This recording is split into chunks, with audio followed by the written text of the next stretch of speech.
Picture a bustling casino in the heart of Canada, where I stood behind the bar, my hands moving with an almost mechanical precision. The clinking of glasses, the low hum of conversation, and the mesmerizing whirl of slot machines surrounded me. A government employee by title, a bartender by trade, that's the paradox of my life.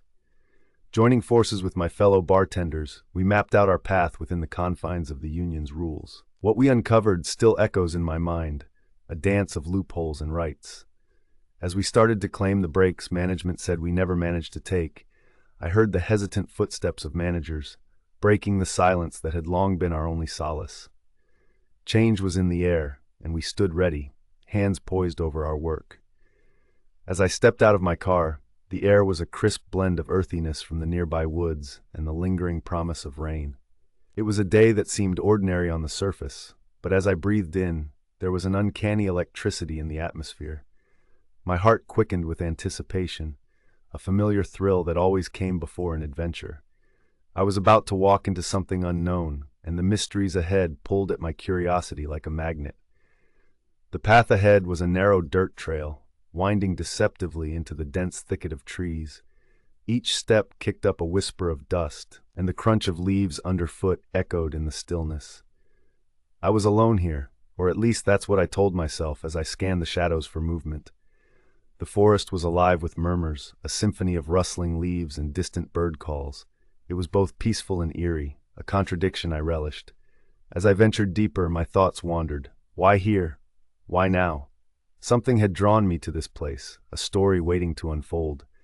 My mind buzzed with possibilities, yet I knew I couldn't predict what lay ahead. But I had no idea what was coming next. Suddenly, I caught sight of something glinting among the fallen leaves, a small metallic object partially buried in the soil. My heart skipped a beat as I knelt down, brushing away layers of earthy debris with trembling fingers. It was an old compass, tarnished with age and adventure, the needle quivering uncertainly, a relic of the past calling out to me. What secrets did it hold? I clutched the compass tightly, its weight oddly reassuring, and pressed on with renewed determination. The forest seemed to thicken around me, branches closing in as if protecting its secrets from prying eyes.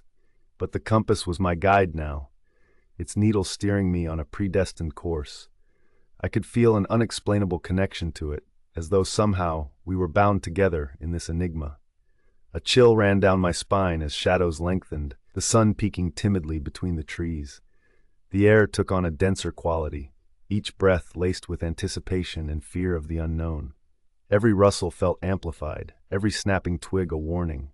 I began to question whether I should turn back, whether the quest was worth unraveling threads of uncertainty. Just then, the ground beneath me shifted. My foot sank into an unseen hollow, and I tumbled forward into a hidden grove. As I rose, brushing dirt from my clothes, I stopped cold. The sight before me was utterly astonishing. A cabin, long forgotten, stood nestled amid the trees, vines weaving through its decaying wood, like nature reclaiming what was hers. My pulse thundered in my ears as I approached, the sense of discovery infectious.